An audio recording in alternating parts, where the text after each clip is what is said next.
Boss ಎಲ್ಲರಿಗೂ ನಮಸ್ಕಾರಗಳು. Welcome back to Sagar stories. ಮೊದಲನೇದಾಗಿ ಎಲ್ಲರಿಗೂ ಶುಭೋದಯ.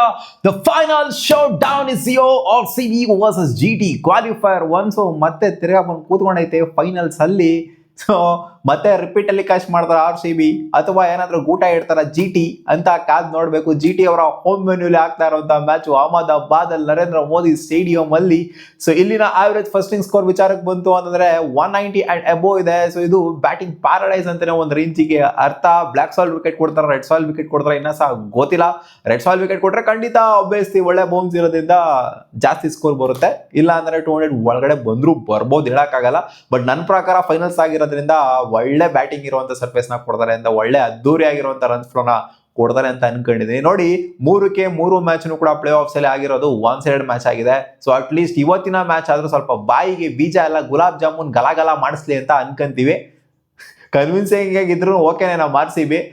ಇಲ್ಲ ಅಂತಂದ್ರೆ ಸ್ವಲ್ಪ ಬೀಜ ಬಾಯಿಗೆ ಬರ್ಸ್ಕೊಂಡಿದ್ರು ಇನ್ನೊಂದ್ ಸ್ವಲ್ಪ ಮಜಾ ಇರುತ್ತೆ, ಖುಷಿ ಇರುತ್ತೆ ನೋಡೋದಿಕ್ಕೆ. ಒಂದ್ ಸ್ವಲ್ಪ ಎಡ್ಜ್ ಆಫ್ ದ ಸೀಡಲ್ಲಿ ಕುತ್ಕೊಂಡು ನೋಡೋ ಇರುತ್ತೆ. ಸೊ ಎಕ್ಸೈಟ್ಮೆಂಟ್ ಕ್ರಿಯೇಟ್ ಆಯ್ತಿಲ್ಲ ಈ IPL ಅಲ್ಲಿ ಹಂಗ್ ನೋಡಕ್ ಹೋಯ್ತು ಅಂತಂದ್ರೆ. ಎಲ್ಲೂ ಎಕ್ಸೈಟ್ಮೆಂಟ್ ಅನ್ನೋದೇ ಬರ್ತಾ ಇಲ್ಲ ಅಲ್ಲಿ. ಯಾಕೆ ಅಂತಂದ್ರೆ ಕ್ಲೋಸ್ ಮ್ಯಾಚ್ಗಳು ಆಗ್ತಾ ಇಲ್ಲ, ಎಲ್ಲ 1-2 ಮ್ಯಾಚ್ಗಳು ಆಗ್ತಾ ಇದಾವೆ. ಸೊ ನಾವ್ ಎಕ್ಸ್ಪೆಕ್ಟ್ ಮಾಡ್ತೀವಿ ಮುಂಬೈ ಮತ್ತೆ ಚೆನ್ನೈ ಫೈನಲ್ ಆಗಿತ್ತಲ್ಲ, ಚೆನ್ನೈ ಮತ್ತೆ GT ಫೈನಲ್ ಆಗಿತ್ತಲ್ಲ, ಆ ತರ ಒಂದು close competition, last over finish ನ, ಲಾಸ್ಟ್ ಬಾಲ್ ಫಿನಿಶ್ ನ ಎಕ್ಸ್ಪೆಕ್ಟ್ ಮಾಡ್ತಿದ್ವಿ. ಎರಡು ಕೂಡ ಕ್ವಾಲಿಟಿ ಇರುವಂತ ಸೈಡು. ಇಲ್ಲಿ ಒಂದು ಕಮ್ಮಿ ಒಂದು ಜಾಸ್ತಿ ಅಂತ ಹೇಳಕ್ಕಾಗಲ್ಲ. ಹೌದು, AI ಹೇಳ್ತಾ ಇದೆ 56% ಪಾಸಿಬಿಲಿಟಿ ಇದೆ ಗೆಲ್ಲೋದಕ್ಕೆ GTಗೆ ಅಂತ. ಇನ್ನ 44% 46% RCB ಗೆಲ್ಬಹುದು ಅನ್ನೋ ತರ. ಆಲ್ಮೋಸ್ಟ್ 45-55 ಕಾಂಟೆಸ್ಟ್ ಅಂತ ಅನ್ಕೊಳ್ಳಿ. RCB ಹೊಡೆದಿದ್ರು ಕೂಡ, RCB ಧರ್ಮಶಾಲಾದಲ್ಲಿ ಹೊಡೆದಿದ್ರು ಕೂಡ, ಧರ್ಮಶಾಲಾದ 2 ಹೊಡೆದಿದ್ದಾರೆ RCB ಈ ಸೀಸನ್. So RCBನೇ ಧರ್ಮಶಾಲಾದಲ್ಲಿ favourites. ಇಲ್ಲಿ ಅಹಮದಾಬಾದ್ ಅಂತ ಬಂದಾಗ 7 ಮ್ಯಾಚ್ ಅಲ್ಲಿ 5 ಮ್ಯಾಚ್ ನ ಗೆದ್ದಿರುವಂತ GT majority of the matches ನ ಗೆದ್ದಿದ್ದಾರೆ ಇಲ್ಲಿ. ಸೊ ಅವರು ಅವರ ಡಾಮಿನೇಷನ್ ಅವರ ಹೋಮ್ ಅಲ್ಲಿ ತೋರಿಸಿದ್ದಾರೆ. RCBಗೂ ಕೂಡ ಇಲ್ಲಿ ಒಂದ್ಸಲ ಹೊಡೆದಿದ್ದಾರೆ, ನಾವು ಸೋತಿದೀವಿ ಅಹಮದಾಬಾದ್ ವೇನಲ್ಲಿ. ಸೊ ಅದರಿಂದ ಒಂದ್ ಸ್ವಲ್ಪ ನೆಗೆಟಿವ್ ಶೇಡ್ ಅಂತೂ RCB ಇರುತ್ತೆ. ಅಂಡ್ ಪಾಸಿಟಿವ್ ಶೇಡ್ ಏನು ಅಂತಂದ್ರೆ ಖಂಡಿತ ಕ್ವಾಲಿಫೈರ್ 1 ಹೊಡೆದಿರೋದು ಧರ್ಮಶಾಲಾದಲ್ಲಿ, ಇದು ಒಂದು ಪಾಸಿಟಿವ್ ನೋಟು. ಕ್ವಾಲಿಫೈರ್ 1 ಹೊಡೆದಿದ್ದೀವಿ, ನನ್ನ ಮಕ್ಕಳಿಗೆ ತಲೆ ಮೇಲೆ ಬಿಟ್ಟು ಕಳ್ಸನ್ ಬರ್ರಿ ಗುರು ಅಂತ ಅನ್ಕೊಂಡು ಬರ್ತಾ ಇರ್ತಾರೆ. ಸೊ ಪ್ರಾಕ್ಟೀಸ್ ಅಂತೂ ಹೆವಿ ಮಾಡಿದ್ರೆ ನಮ್ಮ RCB ಹೆವಿ ಟೈಮ್ ಇತ್ತು. ಟೈಮ್ ಸಿಕ್ಕಿರೋದು ಅಡ್ವಾಂಟೇಜ್ ಆಗ್ಬೋದು, ಡಿಸ್ಅಡ್ವಾಂಟೇಜ್ ಕೂಡ ಆಗ್ಬೋದು. ಅದು ಇವತ್ತು ರಿಸಲ್ಟ್ ಗೊತ್ತಾಗುತ್ತೆ. ಅಡ್ವಾಂಟೇಜ್ ಆಗುತ್ತಾ ರಿಸಲ್ಟ್ ಅಥವಾ ಡಿಸ್ಅಡ್ವಾಂಟೇಜ್ ಆಗಿತ್ತಾ ನಮ್ಮ RCBಗೆ ಜಾಸ್ತಿ ಟೈಮ್ ಸಿಕ್ಕಿದ್ದು ಅಂತ. ಸೊ ಲಾಸ್ಟ್ ಸೀಸನ್ ಏನಾಯ್ತು ಅಂದ್ರೆ ಗೊತ್ತಿರೋದೇ, ಪಂಜಾಬ್ ಕಿಂಗ್ಸ್ ಕ್ವಾಲಿಫೈರ್ 1 ಹೊಡೆದ್ಬಿಟ್ಟು ಬಂದ್ಬಿಟ್ಟು ನಾವು ಫೈನಲ್ ಕೂಡ ಹೊಡೆದ್ವಿ, ರಿಪೀಟೆಡ್ ಆಗಿ ಹೊಡೆದ್ವಿ. ಸೊ ಈ ಸೀಸನ್ 3-1 ಇದೆ, ಅಂದ್ರೆ ಸಾರಿ 2-1 ಇದೆ. ನಾವು RCB 2 ಮ್ಯಾಚ್ ಗೆದ್ದಿದ್ವಿ GT ಅಗೇನ್ಸ್ಟ್, ಅವರು 1 ಮ್ಯಾಚ್ ನ ಗೆದ್ದಿದ್ದಾರೆ, ಇನ್ಕ್ಲೂಡಿಂಗ್ ಕ್ವಾಲಿಫೈರ್ 1 ತಗೊಂಡು ನೋಡ್ತು ಅಂತಾದಾಗ. ಸೊ ಅದರಿಂದ ಸ್ಲೈಟ್ಲಿ ಅಪ್ಪರ್ ಹ್ಯಾಂಡ್ ಅಂತೂ ಖಂಡಿತ RCB ಇದ್ದೇ ಇರುತ್ತೆ. ಯಾಕಂದ್ರೆ 2 ಮ್ಯಾಚ್ ಗೆದ್ದಿದ್ವಿ ನಾವು, ನಮ್ಮ ಹೋಮ್ ಅಲ್ಲಿ ಚಿನ್ನಸ್ವಾಮಿಯಲ್ಲಿ ಗೆದ್ದಿದ್ವಿ, ಜೊತೆಗೆ ಧರ್ಮಶಾಲಾದಲ್ಲಿ ಗೆದ್ದಿದ್ದೀವಿ. ಸೊ ಆದ್ರಿಂದ ಇವರು ಇಲ್ಲಿ ಈ ಹೋಮ್ ಅಲ್ಲಿ ಗೆದ್ದಿರೋದ್ರಿಂದ ಇವ್ರಿಗೊಂದ್ ಸ್ವಲ್ಪ, ಈ ಸ್ಟೇಡಿಯಂ ಅಲ್ಲಿ ಗೆದ್ದಿರೋದ್ರಿಂದ ಅಷ್ಟೇ ಅವ್ರಿಗೊಂದ್ ಸ್ವಲ್ಪ ಪಾಸಿಟಿವಿಟಿ, ಅಂಡ್ ಅವರ ಹೋಮ್ ಅಂತ ಅಷ್ಟೇ ಅವ್ರಿಗೊಂದು ಪಾಸಿಟಿವಿಟಿ. ಅದು ಬಿಟ್ಟು ನೋಡ್ತು ಅಂದ್ರೆ ಖಂಡಿತ ಎಲ್ಲಾ ಬೇರೆ ಆಂಗಲ್ ಎಲ್ಲ ನೋಡ್ತು ಅಂದ್ರೆ RCB ಮುಂದೆ ಇದೆ. ಬಟ್ ಅವರ ಹೋಮ್ ಅನ್ನೋ ವಿಚಾರ ಅದೊಂದು ನೋಡ್ತು ಅಂದ್ರೆ ಖಂಡಿತ GT ಅವರು ಸ್ವಲ್ಪ ಮುಂದೆ ಇದ್ದಾರೆ ಅಂತ ಅನ್ಸುತ್ತೆ.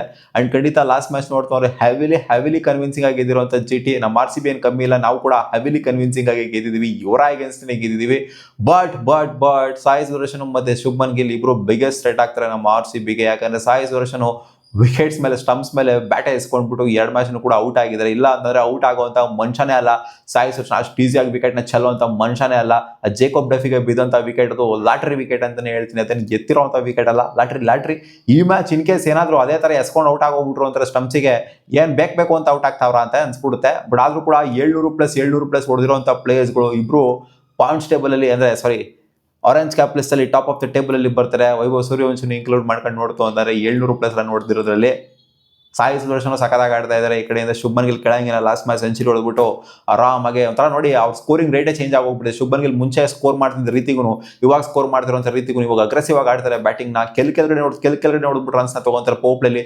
ಲಾಸ್ಟ್ ಮ್ಯಾಚ್ ನೋಡಿದಿರಾ ಅಂತಂದ್ರೆ ಅವರು ಏರಿಯಲ್ ರೂಟ್ ತಗೊಳ್ಳದೇ ಇಲ್ಲ ಶುಭ್ಮನ್ ಗಿಲ್ ಮತ್ತೆ ಇವರು ಇಬ್ರು ಸಹ. ಪೋಪ್ಲಲ್ಲಿ ಬರೀ ಬೌಂಡ್ರೀಸ್ಗೆ ಟ್ರೈ ಮಾಡ್ತಾರೆ, 6 ಎಲ್ಲೋ ರೇರು. ಫಸ್ಟ್ 9 ಓವರ್ 6 ಹೊಡೆದಿಲ್ಲ ಅವರು. ಸೊ ಈ ತರ ಒಂದು ಇನ್ನಿಂಗ್ಸ್ ನ ಆಡ್ತಾ ಇದಾರೆ. ಅಂಡ್ ಇವ್ರಿಬ್ರು ಆಡ್ತಾ ಇರ್ಬೇಕಾದ್ರೆ ಏನಂತ ಡಮಾಲ್ಡಿ ಮೇಲೆ ಆಡ್ತಾರೆ ಅಂತ ಅನ್ಸೋದೇ ಇಲ್ಲ. ಕೆಳಗಡೆ ಹೊಡೆದು ಬರೀ ಬೌಂಡ್ರೀಸ್ ಗಳನ್ನೇ ಸ್ಕೋರ್ ನ ಗಳಿಸ್ಬಿಡ್ತಾರೆ. 6 ಗಳು ಜಾಸ್ತಿ ಹೊಡೆಯೋದಿಲ್ಲ ಇವ್ರು. 6 ಗಳು ಯಾವಾಗ ಹೊಡಿದ್ರೆ 10 ಓವರ್ ಆದ ನಂತರನೇ 6 ಗಳನ್ನ ಹೊಡೆಯೋದು. 150 ಕಂಪ್ಲೀಟ್ ಆದ್ಮೇಲೆ ಇವ್ರು 6 ಗಳನ್ನ ಹೊಡೆಯೋದು ಟ್ರೈ ಮಾಡೋದಿಲ್ಲ, ಅಂದ್ರೆ 6 ಗಳನ್ನ ಟ್ರೈ ಮಾಡೋದಿಲ್ಲ. ಸೊ ಇದು ಬಿಗ್ಗೆಸ್ಟ್ ಅಡ್ವಾಂಟೇಜ್ ಆಗಿದೆ ಇವರಿಗೆ. ಹೆಂಗ್ ಆಡ್ಬೇಕು, ಹೆಂಗೆ ಇನ್ನಿಂಗ್ಸ್ ನ ಫೇಸ್ ಮಾಡ್ಬೇಕು ಅನ್ನೋದು ಸಿಕ್ಕಾಪಟ್ಟೆ ತಿಳ್ಕೊಂಡಿದ್ದಾರೆ. ಬಟ್ ನಮ್ಮ RCB ವಿಚಾರಕ್ಕೆ ಬಂತು ಅಂದ್ರೆ ಹಂಗಲ್ಲ, ಒಡಿ ಆಟ ಅಲ್ಲಿ. ವೆಂಕಟೇಶ್ ಏರ್ಸ್ತಾ ಇರ್ತಾರೆ ಹಂಗೇನಲ್ಲಿ, ಉಲ್ಟಾ ತಿರ್ಕೊಂಡು ಹೊಡೆಯೋದು, ಪಲ್ಟಾ ತಿರ್ಕೊಂಡು ಹೊಡೆಯೋದು, ಬಂದವ್ರನ್ನ ಹಂಗೆ ಆರಿಸ್ತಾ ಇರ್ತಾರೆ.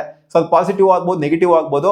ಬಟ್ ಈ ಕಡೆ ನೋಡ್ತು ಅಂದ್ರೆ ಖಂಡಿತ ಪಾಸಿಟಿವ್ ಆಗುತ್ತೆ ಶುಭ್ಮನ್ ಗಿಲ್ ಮತ್ತೆ ಸಾಯಿ ಸುದರ್ಶನ್ ವಿಚಾರದಲ್ಲಿ. ಯಾಕಂದ್ರೆ ಕೆಳಗಡೆ ಆಡಿ ಕೆಳಗಡೆ ಆಡಿ ನೋ ರಿಸ್ಕ್ ಶಾಟ್ಗಳನ್ನ ಹೊಡೆದು ರನ್ಸ್ನ ಗಳಿಸುವಂತ ಅಬಿಲಿಟಿ ಇದೆ ಅವರಿಗೆ. ವಿರಾಟ್ ಕೊಹ್ಲಿಗೂ ಕೂಡ ಇದೆ, ಇಲ್ಲ ಅಂತಲ್ಲ. ಬಟ್ ಆದ್ರೂ ನಮ್ಮ RCB ಬ್ಯಾಟರ್ಸ್ ಅಂತ ಬಂದಾಗ ಸ್ವಲ್ಪ ರೊಚ್ಚಿಗೆ ಇರ್ತಾರೆ. ಅಗ್ರೆಸಿವ್ ಬ್ಯಾಟಿಂಗ್, ಸಿಕ್ಸ್ ಹೊಡಿಬೇಕು, ನಜ್ಜಿ ಹಾಕೊಂಡು ಚಚ್ಚಬೇಕು ಅನ್ನೋಂಥ ಮೈಂಡ್ ಸೆಟ್ ಅಲ್ಲಿ ಬರೋ ರಜತ್ ಪತಿದಾರ್ ಆಗಿರ್ಲಿ, ಯಾರನ್ನೇ ತಗೊಳ್ಳಿ ನೀವು, ಎಲ್ಲ ಹಾಕೊಂಡು ಚಚ್ಚುವಂತ ಬ್ಯಾಟರ್ಗಳನ್ನೇ ಇರೋದು. ನಾನು ಅವತ್ತು ಹೇಳಿದ್ದು ಅಷ್ಟೇ ಮಗ, ಇವತ್ತು ಹೇಳ್ತಾ ಇರೋದು ಅಷ್ಟೇ ಮಗ. ಶುಭ್ಮನ್ ಗಿಲ್ ಮತ್ತೆ ಸಾಯಿ ಸುದರ್ಶನ್ ವಿಕೆಟ್ ನ ಎತ್ಬಿಡ್ತು ಬೇಗ ಅಂತಂದ್ರೆ ಮ್ಯಾಚ್ ನಮ್ದೇನೆ.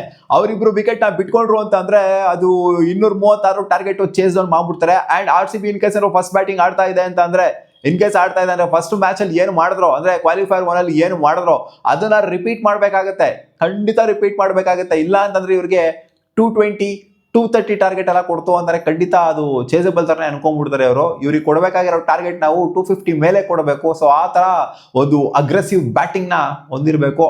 ಅಂದ್ರೆ ಕ್ವಾಲಿಫೈರ್ 1 ಅಲ್ಲಿ ಆಗಿದ್ದೇನೆ ಇಲ್ಲಿ ಆಗ್ಬಿಡುತ್ತೆ ರಿಪೀಟ್ ಅಲ್ಲಿ ಕಷ್ಟ ಅಂತ ಹೇಳೋದಿಕ್ಕಾಗೋದಿಲ್ಲ. ಸೊ ಕಷ್ಟ ಅಂತೂ ಇದ್ದೇ ಇರುತ್ತೆ. ಅವರು ಕೂಡ ಪ್ರಿಪೇರ್ ಆಗಿರ್ತಾರೆ, ನಾವು ಕೂಡ ಪ್ರಿಪೇರ್ ಆಗಿರ್ತೀವಿ ಸಿಕ್ಕಾಪಟ್ಟೆ. ಅಂಡ್ ನೋಡಿದ್ರಲ್ಲಪ್ಪ GT ಅವರು ಯಾವ ತರ ಪ್ರಿಪೇರ್ ಆಗಿದ್ರು ಅಂತ ರಾಜಸ್ಥಾನ್ ರಾಯಲ್ಸ್ ಅಗೇನ್ಸ್ಟ್ ವೈಭವ್ ಸೂರ್ಯವಂಶಿನೇ ಕಟ್ ಹಾಕ್ಬಿಟ್ರು ಪೋಪ್ಳಲ್ಲಿ. ಅಂತ ರನ್ಸ್ ಸ್ಕೋರ್ ಮಾಡಕ್ ಆಗ್ಲಿಲ್ಲ ಅವ್ರಿಗೆ. ಯಾವ ತರ ಬಾಲ್ ಹಾಕ್ಬೇಕು ಅಂತ ನೋಡ್ಕೊಂಡ್ ಬಂದಿದ್ರು. ಸೊ ಕಟ್ ಹಾಕಿದ್ರು, ಸಿಂಪಲ್ ಆಗಿ ಒಂದ್ ರೇಂಜಿಗೆ ಕಟ್ ಹಾಕಿದ್ರು. ಅಂತ ಅಗ್ರೆಸಿವ್ ಬ್ಯಾಟಿಂಗ್ ಫ್ಲೋನ ಕೊಡ್ಲಿಲ್ಲ. ಸೊ ಖಂಡಿತ ಪ್ರಿಪೇರ್ ಆಗ್ಬಿಟ್ಟಂತೂ ಬಂದಿರ್ತಾರೆ. ಈ ಸಲ ಹೋದ್ ಸಲ ಮಾಡುವಂತ ಮಿಸ್ಟೇಕ್ಸ್ ಗಳಿದೆ. ರಜತ್ ಪತಿದಾರ್ ಅಗೇನ್ಸ್ಟ್ ಅಂತೂ ಅವ್ರು ಕ್ಯಾಚ್ ಡ್ರಾಪ್ ಮಾಡಿದ್ರು. ಆಕ್ಚುಲಿ 1-2 ಕ್ಯಾಚ್ ನ ಡ್ರಾಪ್ ಮಾಡಿದ್ರು. ಕ್ಯಾಚಸ್ ವಿನ್ ಮ್ಯಾಚಸ್ ಅಂತ ಹೇಳುವಾಗೇನೆ ಅವ್ರು ಕ್ಯಾಚ್ ಬಿಟ್ಬಿಟ್ರೆ ಮ್ಯಾಚ್ ನ ಸೋತಿದ್ದು. ಲಾಸ್ಟ್ ಮ್ಯಾಚ್ ಕ್ಯಾಚ್ ಇಟ್ಕೊಂಡಿತ್ತು ಅಂದ್ರೆ ಮ್ಯಾಚ್ ನ ಸೋಲ್ತಿರ್ಲಿಲ್ವನೋ ಅಥವಾ ಕ್ಲೋಸ್ ಮಾರ್ಜಿನ್ ಗೆ ಬಂದಿರೋರು ಏನ್ ಬೇಕಾದ್ರೂ ಆಗ್ಬೋದಾಗಿತ್ತು. ರಜತ್ ಪತಿದಾರ್ ಅವರ ಕ್ಯಾಚ್ ನ ಬಿಟ್ಟು ಮ್ಯಾಚ್ ನ ಕೆಟ್ಟರು ಅವತ್ತು. ಸೊ ಹೋಪ್ಫುಲಿ ಇವತ್ತು ಎಲ್ಲ ಫೀಲ್ಡಿಂಗ್ ಸ್ಟ್ಯಾಂಡರ್ಡ್ಸ್ ಎಲ್ಲ ಇಂಪ್ರೂವೈಸ್ ಮಾಡ್ಕೊಂಡ್ ಬಂದಿರ್ತಾರೆ. ಒಂದೊಂದು ಕ್ಯಾಚ್ ಕೂಡ ಆಫ್ ಚಾನ್ಸ್ ಕೂಡ ಬಿಡೋದಿಲ್ಲ, ಕನ್ವರ್ಟ್ ಮಾಡಿದ್ರೆ ಅಂತ ಅನ್ಕೊಂತಾ ಇದ್ದೀನಿ. ಇನ್ನೇನು ಫೈನಲ್ಸ್ ಅಂತ ಬಂದಾಗ ಖಂಡಿತ ಆ ಲೆವೆಲ್ ಆಫ್ ಸ್ಟ್ಯಾಂಡರ್ಡ್ಸ್ ನ ತೋರಿಸಲೇಬೇಕು. ಕ್ಯಾಚ್ ಬಿಟ್ಬಿಟ್ಟು ಇವರು ಮ್ಯಾಚ್ ನ ಗೆಲ್ಬೇಕು ಅಂತ ಅಂದ್ರೆ ಆಯ್ತದ ಅದು. ಸೊ RCB ಫ್ಯಾನ್ಸ್ ಗಳೆಲ್ಲ ಹೋಪ್ಸ್ ಅಲ್ಲಿ ಇರ್ತಾರೆ. ಮತ್ತೆ ಬ್ಯಾಕ್ ಟು ಬ್ಯಾಕ್ ಟ್ರೋಫೀಸು ಬರುತ್ತೆ ನಮ್ಮ RCB ಗೆ ಅಂತ. ಸೊ ಯಾರೋ ಈ ಒಂದು ಕಾಲದಲ್ಲಿ ಹೇಳಿದ್ರು ರೆಬಿ ಡಿವಿಲಿಯರ್ಸ್ ಅಂತ ಕಾಣಿಸುತ್ತೆ. RCB 1 ಟ್ರೋಫಿ ಹೊಡಿತು ಅಂತಾರೆ, ಬ್ಯಾಕ್ ಟು ಬ್ಯಾಕ್ ಟ್ರೋಫೀಸ್ ಗಳನ್ನ ಹೊಡ್ಕೊಂಡು ಹೋಗುತ್ತೆ. 1 brings 2, 2 brings 3 ಆ ತರ ಹೊಡ್ಕೊಂಡು ಹೋಗುತ್ತೆ ನಮ್ಮ RCB ಅಂತ ರೆಬಿ ಡಿವಿಲಿಯರ್ಸ್ ಒಂದು ಜಮಾನದಲ್ಲಿ ಹೇಳಿದ್ರು. ಇವಾಗ ಟ್ರೋಫಿ ಬಂದಿಲ್ಲ ನಮಗೆ, ಒಂದ್ಸಲಿ ಹೊಡೆಯೋದಷ್ಟೇ, ಒಂದ್ಸಲಿ ಹೊಡಿತು ಅಂದ್ರೆ ಕಂಟಿನ್ಯೂಸ್ ಆಗಿ ಬರ್ತವೆ ನಮ್ಗೆ ಟ್ರೋಫಿ ಅಂತ. ಸೊ ಆ ಒಂದು ಡೈಲಾಗ್ ನಾನು ಇವಾಗ ಮರು ಕಳಿಸ್ಕೊಂಡು ನೆನಪು ಮಾಡ್ಕೊಂತ ಇದ್ದೀನಿ. ಸೊ ಏನಾದ್ರು ಇನ್ ಕೇಸ್ ಇವತ್ತೇನಾದ್ರು ಆ ತರ ಆಯ್ತು ಅಂತ ಅಂದ್ರೆ ಫೇವ್ರೇಟ್ಸ್ ಏನು ಇಲ್ಲ ಗುರು. 50-50 ಕಾಂಟೆಸ್ಟ್ ಇದು. ಸಿಂಪಲ್ ಆಗಿ ನನ್ನ ಪ್ರಕಾರ 50-50 ಕಾಂಟೆಸ್ಟ್ ಇದು. ಯಾಕಂದ್ರೆ GT ಅವರು ಡಮ್ಮಿ ಟೀಮ್ ಅಂತ ಹೇಳಕ್ಕಾಗಲ್ಲ. RCB ಅವರು ಫುಲ್ಲು ಹೆವಿಲಿ ಡಾಮಿನೇಟ್ ಮಾಡ್ಬಿಡ್ತಾರೆ ಅಂತ ಕೂಡ ಹೇಳಕ್ಕಾಗಲ್ಲ. ಡಾಮಿನೇಟ್ ಮಾಡಿದ್ರೆ ಬಟ್ ಕಾಂಪಿಟೇಷನ್ ಇಲ್ಲ, ತೀರಾ ಇದು ಏನಿದು ನೆಗ್ಲಿಜಿಬಲ್ ಅಂತ ಹೇಳೋದಕ್ಕಾಗೋದಿಲ್ಲ. ಹೌದು ಇವರ ಮಿಡಿಲ್ ಆರ್ಡರ್ ಕನ್ಸರ್ನ್ ಆಗಿದೆ, ಬಟ್ ಇವರ ಮಿಡಿಲ್ ಆರ್ಡರ್ ಬಿಟ್ಕಂತಾನೆ ಇಲ್ವಲ್ಲ GT ಅವರು. ಮೆಜಾರಿಟಿ ಆಫ್ ದ ಮ್ಯಾಚಸ್ ನ ನೋಡಿ ಇವರಿಬ್ಬರ ರನ್ಸ್ ಗಳನ್ನ ಹೊಡಿತಾ ಇರೋದಲ್ಲಿ ಸಾಯಿ ಸುದರ್ಶನ್ ಮತ್ತೆ ಗಿಲ್ಲು. ಬಟ್ಲರು ಕೂಡ ಆಲ್ಮೋಸ್ಟ್ ಕ್ಲೋಸ್ ಟು 500 ರನ್ಸ್ ನ ಹೊಡೆದಿದ್ದಾರೆ. ಸೊ ಈ 3 ಜನ ಹೊಡಿತಾ ಇರೋದು ರನ್ಸ್ ಇವ್ರಿಗೆ, ಬೇರೆ ಯಾರು ಹೊಡಿತಾ ಇಲ್ಲ ರನ್ಸ್. ಆ 3 ಜನದ ವಿಕೆಟ್ ಎತ್ತದ ಬಿಗ್ಗೆಸ್ಟ್ ಟಾಸ್ಕ್ ಹಾಕೋಗ್ಬಿಟ್ಟಿದೆ ಪ್ರತಿಯೊಂದು ಟೀಮ್ಗೂ. ಅದನ್ನ RCB ಲಾಸ್ಟ್ ಮ್ಯಾಚ್ ಮಾಡ್ತು. ಲಾಸ್ಟ್ ಮ್ಯಾಚ್ ಎಷ್ಟು 5 ವಿಕೆಟ್ ಪೋಪ್ಲರ್ ಕಳ್ಕೊಂಡಿದ್ರು ಇವರು, ಅದಕ್ಕೋಸ್ಕರ ಮ್ಯಾಚ್ ನ ಸೋತಿದ್ದು. GT ನಿಂತಿರೋದೇ ಗಿಲ್ ಸಾಯಿ ಸುದರ್ಶನ್ ಮೇಲೆ. And bowling performance last match ಅಲ್ಲಿ ಆರ್ಡಿನರಿ ಆಗಿತ್ತು GT ಅವ್ರದ್ದು. ನಾನು ಬರೀ GT ಬಗ್ಗೆನೇ ಮಾತಾಡ್ತಿದ್ದೀನಿ, RCB ಬಗ್ಗೆ ಮಾತಾಡ್ತಿಲ್ಲ ಅಂತ ಅನ್ಕೊಳಕ್ ಹೋಗ್ಬಿಡಿ. RCB ಬಗ್ಗೆ ಸಾಕಷ್ಟು ಮಾತಾಡ್ಬಿಟ್ಟಿದ್ದೀನಿ, ಆಲ್ಮೋಸ್ಟ್ 3 ತಿಂಗಳಿಂದ ಮಾತಾಡ್ಬಿಟ್ಟಿದ್ದೀನಿ. ಇವಾಗ GT ಬಗ್ಗೆ ಸ್ವಲ್ಪ ಮಾತಾಡೋಣ ಅಂತ ಅಷ್ಟೇ. RCB ಬೌಲಿಂಗ್ ಸಖತ್ತಾಗೇನೆ ಮಾಡರಲ್ಲಪ್ಪ ಲಾಸ್ಟ್ ಮ್ಯಾಚು. ಒಂಥರ ಲಕ್ಕಿ ವಿಕೆಟ್ಸ್ಗಳು ಕೂಡ ಬಿದ್ದೋ, ಎಫರ್ಟ್ ಇರುವಂತ ವಿಕೆಟ್ಸ್ಗಳು ಕೂಡ ಬಿದ್ದೋ, ಪ್ರೆಷರೈಸ್ ಮಾಡಿದ್ರು ನಮ್ಮ RCB. ಸಿಂಪಲ್ ಆಗಿ ಫಸ್ಟ್ ಬ್ಯಾಟಿಂಗ್ ಆಡ್ತಾರೆ, ಇವರು ಟಾಸ್ ಗೆದ್ರು ಖಂಡಿತ ಬೌಲಿಂಗ್ ಮಾಡ್ಕೊಳ್ಳೋದಕ್ಕೆ ನೋಡ್ತಾ ಇರ್ತಾರೆ. ಯಾಕಂದ್ರೆ ಡ್ಯೂ ಫ್ಯಾಕ್ಟರ್ ಬರೋದ್ರಿಂದ ಸೆಕೆಂಡ್ ಇನ್ನಿಂಗ್ಸ್ ಅಹಮದಾಬಾದ್ ಅಲ್ಲಿ. ಸೊ ಆದ್ರಿಂದ ಇವತ್ತೇನೋ ಇನ್ಕೇಸ್ RCB ಫಸ್ಟ್ ಬ್ಯಾಟಿಂಗ್ ಸಿಕ್ತು ಅಂದ್ರೆ ಅದ್ದೂರಿಯಾಗಿ ಸ್ಟಾರ್ಟ್ ಮಾಡಲೇಬೇಕು. ಆ ಮ್ಯಾಚ್ ಆದಾಗ ಈ ಮ್ಯಾಚ್ ಆಗ್ಲೇಬೇಕು, ಬೇರೆ ವಿಧಿ ಇಲ್ಲ. ಯಾಕಂದ್ರೆ ಗಿಲ್ ಸಾಯಿ ಸುದರ್ಶನ ಈ ಮ್ಯಾಚ್ನು ಕೂಡ ಒಂಥರ, ಎಸ್ಪೆಷಲಿ ಸಾಯಿ ಸುದರ್ಶನ ಒಂಥರ ಡುಬಾಕ್ ತರ ಔಟ್ ಮಾಡ್ಬಿಡ್ತೀನಿ, ಅವರೇ ಎಸ್ಕೊಂಡ್ಬಿಡ್ತಾರೆ ಬ್ಯಾಟು ಅನ್ನೋ ತರ ಏನು ಇರೋದಿಲ್ಲ. ಒಂದ್ ವೇಳೆ ಆ ತರ ಏನಾದ್ರು ಆಯ್ತು ಅಂತಂದ್ರೆ ಅದಕ್ಕಿಂತ ಒಂದು ಟ್ರಾಜಿಡಿ ಇನ್ನೂ ಒಂದಿರೋದಿಲ್ಲ. ನಸೀಬು ಕೂಡ ಸ್ವಲ್ಪ ವರ್ಕೌಟ್ ಆಗ್ಬೇಕು ಗುರು. ನೋಡಿ ಲಾಸ್ಟ್ ಮ್ಯಾಚು ಕ್ಯಾಚ್ ಗಳನ್ನ ಡ್ರಾಪ್ ಮಾಡ್ತಾರೆ, GT ಅವ್ರು ಕ್ಯಾಚೇ ಡ್ರಾಪ್ ಮಾಡಲ್ಲ, ಅಂತಲ್ಲಿ ರಜತ್ ಪತಿದಾರ್ ಅವರ ಕ್ಯಾಚ್ ನ ಡ್ರಾಪ್ ಮಾಡ್ತಾರೆ. ಸೊ ನಸೀಬ್ ಇತ್ತು ನಮ್ಮ RCB ಫೈನಲಿಗೆ ಬರಬೇಕು ಟಕ್ಕನಂಗೆ ಅಂತ. ಸೊ ನೋಡೋಣ, ಫೈನಲ್ ಗೆಲ್ಬೇಕು ಅಂತನೂ ಕೂಡ ನಸೀಬ್ ಇರಲೇಬೇಕು. ನಾವು ಫೈನಲ್ ಇದೇ ವೆನ್ಯೂಲಿ ಲಾಸ್ಟ್ ವರ್ಷ ಟ್ರೋಫಿನ ಎತ್ತಿದೀವಿ, ಏನಿಲ್ಲ ಗೆದ್ದೇ ಇಲ್ಲ ಅನ್ನೋ ಥರ ಏನಿಲ್ಲ, ನಾವು ಟ್ರೋಫಿನ ಎತ್ತಿ ತೋರಿಸಿದೀವಿ ಇಲ್ಲಿ. ಈ ಮ್ಯಾಚ್ ಕೂಡ ಎಕ್ಸ್ಪೆಕ್ಟ್ ಮಾಡ್ತಾ ಇದೀವಿ ಎತ್ಬಿಟ್ಟು ತೋರಿಸ್ತಾರೆ ಮತ್ತೆ ಅಂತ. ಬಟ್ ಆದ್ರೂ ಕೂಡ ಎಲ್ಲೋ ಒಂದ್ ಕಡೆ ಈ ಮ್ಯಾಚು ಸಿಕ್ಕಾಪಟ್ಟೆ ಕಷ್ಟ ಆಗ್ಬೋದು RCB ಗೆ ಅಂತ ಒಂದು ಫೀಲ್ ಬರ್ತಾ ಇದೆ ಗುರು ನನಗೆ.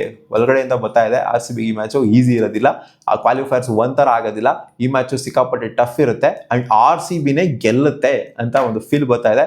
ಇವತ್ತಿನ ಮ್ಯಾಚ್ ಅಲ್ಲಿ ನನ್ನ ಪ್ರಕಾರ ಮ್ಯಾಚ್ ವಿನರ್ ಆಗ್ಬೋದು ವಿರಾಟ್ ಕೊಹ್ಲಿ ಅಂತ ಅನ್ನಿಸಿದೆ. ವಿರಾಟ್ ಕೊಹ್ಲಿ ಅಹಮದಾಬಾದ್ ಅಲ್ಲಿ ಸಖತ್ತಾಗಿ ಬ್ಯಾಟಿಂಗ್ ಆಡ್ತಾರೆ ಅಂಡ್ ಶುಭ್ಮನ್ ಗಿಲ್ ಕೂಡ ಸಖತ್ತಾಗಿ ಬ್ಯಾಟಿಂಗ್ ಆಡ್ತಾರೆ. ಅಹಮದಾಬಾದ್ ಅಂತ ಬಂದಾಗ ಒಳ್ಳೆ ಸ್ಟಾಟ್ಸ್ನ ಇಟ್ಕೊಂಡಿದ್ದಾರೆ. ಸಾಯಿ ಸುದರ್ಶನ್ ಕೂಡ ಒಳ್ಳೆ ಸ್ಟಾಟ್ಸ್ನ ಇಟ್ಕೊಂಡಿದ್ದಾರೆ. ಸೊ ಅದರಿಂದ ಈ 3 ಜನ ಡಾಮಿನೇಟ್ ಮಾಡ್ಬೋದು ಅಂತ ಅನ್ಕೊಂಡಿದ್ದೀನಿ. RCB ಕಡೆ ವಿರಾಟ್ ಕೊಹ್ಲಿ, ಅವರ ಕಡೆ ಶುಭ್ಮನ್ ಗಿಲ್. ಮೈನ್ ಆಗಿ ಬೌಲಿಂಗ್ ಅಂತ ಬಂದಾಗ ರಬಾಡ ಅವರು ಇವತ್ತು ಪ್ಲೇಗೆ ಬರುವಂತ ಚಾನ್ಸಸ್ ಕಾಣಿಸ್ತಿದೆ. ರಬಾಡ ಅವರು ಗೇಮ್ ಚೇಂಜರ್ ಆಗ್ಬೋದು ಅವರ ಕಡೆ, ಇನ್ ಕೇಸ್ ಅವ್ರು ಗೆಲ್ತಾರೆ ಅಂತ ಅಂದಾಗ. ನಮ್ಮ ಕಡೆ ಯಾರು ಭುವನೇಶ್ವರ್ ಕುಮಾರ್ ಅವರು ಸ್ವಲ್ಪ ಇಂಪ್ರೆಸಿವ್ ಬೌಲಿಂಗ್ ನ ಮಾಡ್ಬಿಟ್ಟು ಸ್ವಲ್ಪ ಗೇಮ್ ಚೇಂಜ್ ಮಾಡ್ಬೋದು ಅಂತ ನನಗೆ ಗಟ್ ಫೀಲಿಂಗ್ ಬರ್ತಾಯಿದೆ. ಅಂಡ್ ದೇವದತ್ ಪಡಿಕ್ಕಲ್ ಇವತ್ತು ಪ್ಲೇಗೆ ಬರ್ತಾರೆ ಅಂತ ಅನ್ನಿಸ್ತಿದೆ. ವಿರಾಟ್ ಕೊಹ್ಲಿ ಜೊತೆಗೆ ದೇವದತ್ ಪಡಿಕ್ಕಲ್, ರಜತ್ ಪತಿದಾರ್ ಗೊತ್ತಿಲ್ಲ, ನೋಡೋಣ. ಬಟ್ ಲಾಸ್ಟ್ ಮ್ಯಾಚ್ ಆಡಿದ್ದಾರೆ. ಬಟ್ ಈ ಮ್ಯಾಚು ರಜತ್ ಪತಿದಾರ್ ಆಡ್ಲೇಬೇಕು. ರಜತ್ ಪತಿದಾರ್ ಆಡ್ತು ಅಂದ್ರೆ ಜಾಸ್ತಿ ಸ್ಕೋರ್ ಬರೋದು ನಮ್ಮ RCBಗೆ, ಅದು ಗೊತ್ತು ನಮಗೆ. ರಜತ್ ಪತಿದಾರ್ ಗತಾಯ ವಾಂಚಲೇಬೇಕು.